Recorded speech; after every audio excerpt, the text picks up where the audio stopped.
Alhamdulillahi Rabbil Alameen. As-salatu wa-salam ala ashraf al-anbiya'i wal-mursaleen wa ala alihi wa sahbihi wa man tabi'ahum bi ihsanihi ila yawmi din. Rabbi shrah li sadri wa yassir li amri wa hlul 'uqdatam min lisani yafqahu qawli.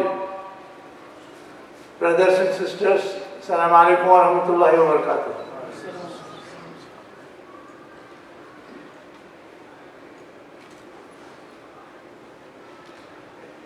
As Dr. Fai mentioned, I just returned from almost a 3-month stay in Indian occupied Kashmir. I spent the month of Ramadan there, and soon after the Eid, we started experiencing the curfew and shutdown. And I was in those circumstances for 47 days. I can't claim that I witnessed it all, but I did witness whatever my frail physical condition would allow me, because there was no transportation and I had to walk on foot. And I did walk sometimes up to 10 miles on foot in a sunny day. In order to make you understand as to what's going on there on the ground, I thought we will compile a set of slides and maybe a couple of videos to show you the gravity of the situation and the inhumane atrocities committed by the Indian occupation security forces. I know the topic of this session is Kashmir, the weapons of occupation, rape and graves.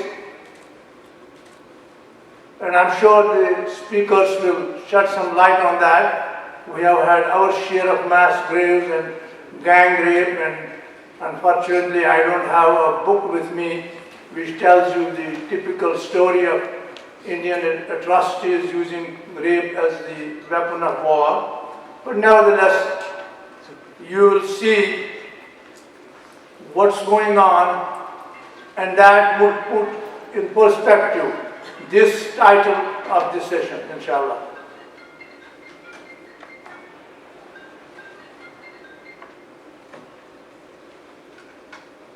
Now, this is the statistics standing about a week ago. It changes every day.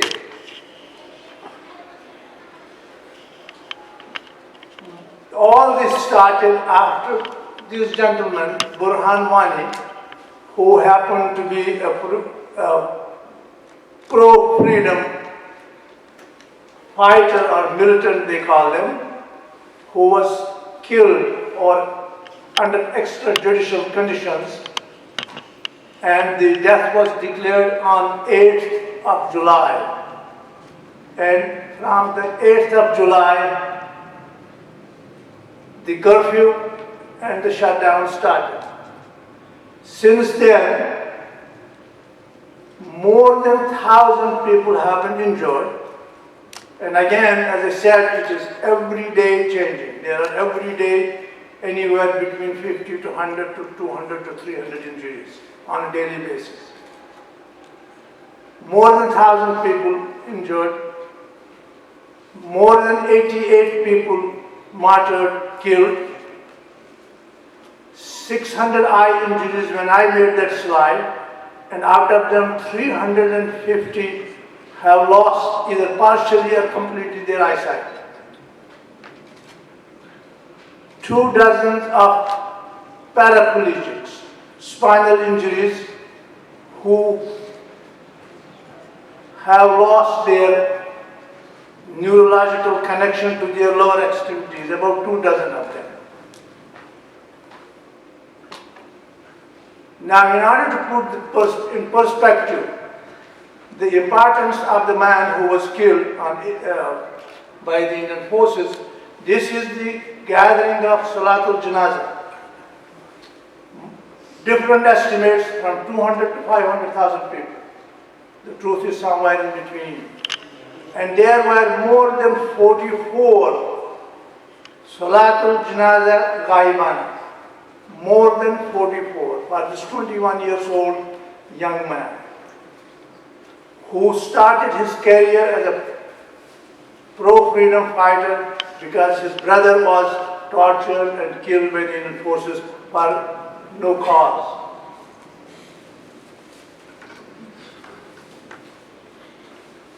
Now this gives you a little bit background. We have been under Indian occupation since October 27, 1947. There are about 700 to 750,000 occupation forces, the highest concentration on this God's green earth anywhere in the world. More than 100,000 people have been martyred in the last 26 years.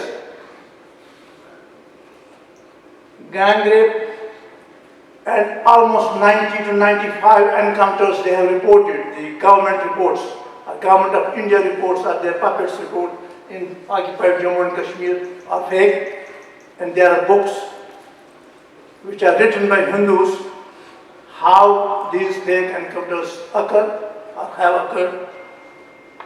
Extrajudicial killing and the destruction of the property. It continues.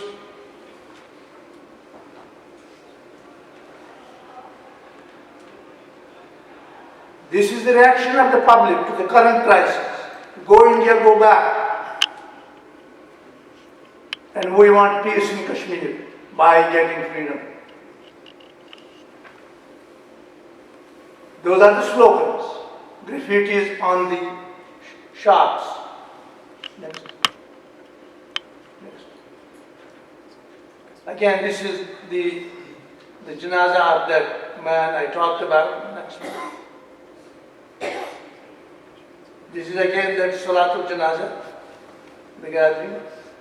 Now what India has done, I don't know what the mindset of the gathering is, but this is a very serious matter. This is not a joke. What Indian government, the rogue Indian army, the rogue Indian security forces, the worst kind in this world, use these pellets. Look at those pellets. These pellets are used in the Western world to kill animals. They kill squirrels. And these are the weapons used by Indian security forces.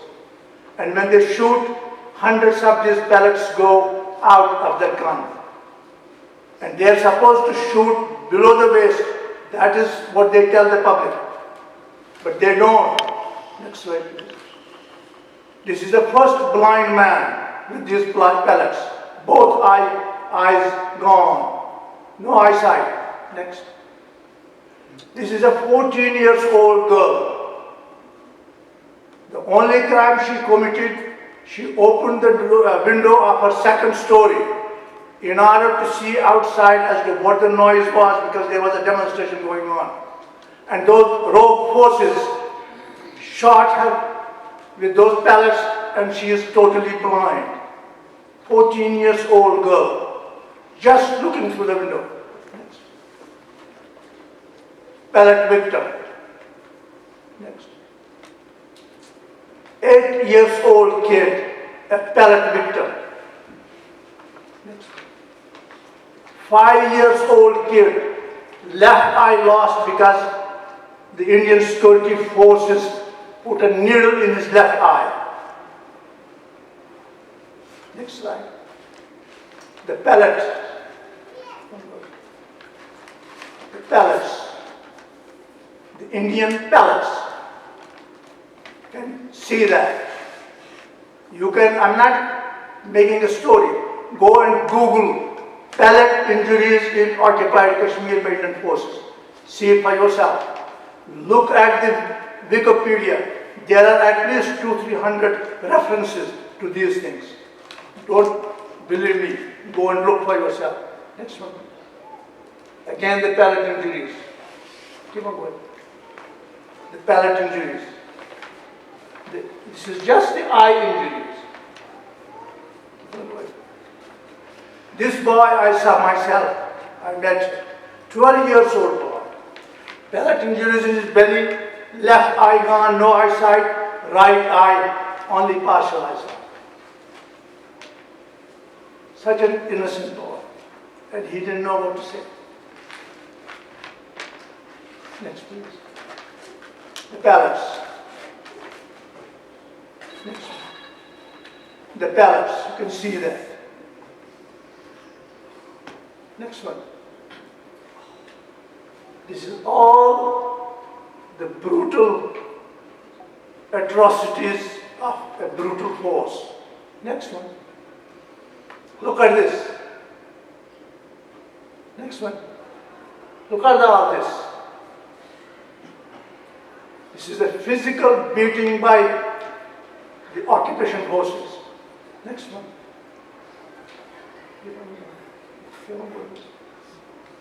Is there a slide? Now look at this. This is an ATM boy who was going home from his job.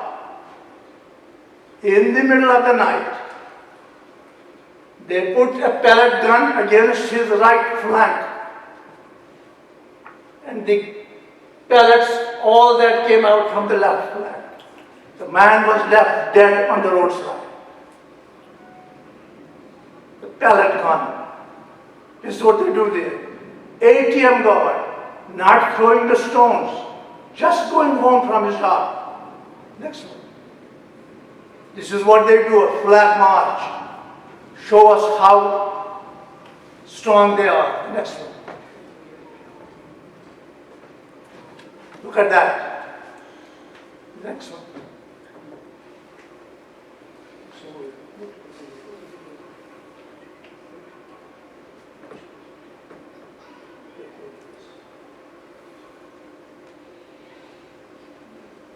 Now look at this. This is the Indian security forces throwing stones at the houses. And if you hear carefully, there are shrill voices you can hear from the inhabitants of those houses. This is a 3-minute long tape. And the only thing they do is throw those stones and break those windows. The next.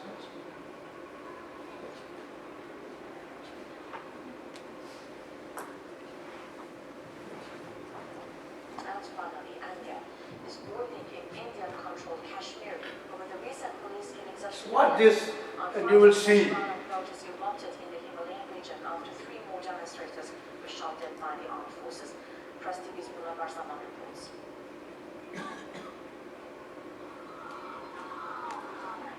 Now this girl, her brother, a taxi driver, the only breadwinner in the family. He has left his mother and his sister behind. For no reason, in the middle of the night, he was walking, and they shot him dead. After the Friday prayer, we held a peaceful protest against the recent killings, but as soon as we reached the main road, the military fired upon us with whatever they had. They're completely on a killing rampage, I can say. Violence broke out at several places after Indian armed forces intercepted protesters and fired live ammunition, tear gas, and pellets at them. More than 400 other protesters were wounded during Friday rallies. Some of them are in critical condition. Rights groups have called for an end to the use of lethal force, such as pellets.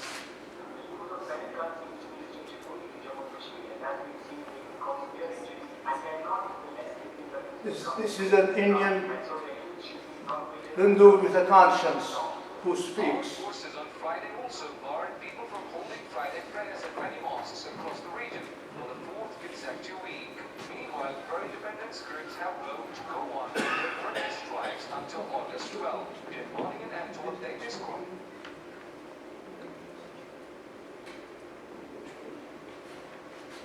There is one thing which needs to be understood before I finish it up.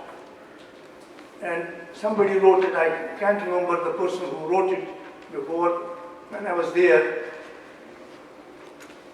that these people have lost the fear of death. Every day, and I mean every day, in every corner of Jammu and Kashmir, except 3 districts, Samba, no, 4, Samba, Kotwa, Jammu and Leh. The rest of Kashmir, everyday demonstrations, everyday pellet guns, everyday live ammunition, and everyday killing. This goes on daily basis. And they know when they go out that they are going to be shot at and they are going to be killed. And it doesn't stop them. So the message for the India and its supporters and its rogue security forces is, this is time for you to go. Because we want freedom. Assalamu alaikum wa rahmatullahi wa barakatuh.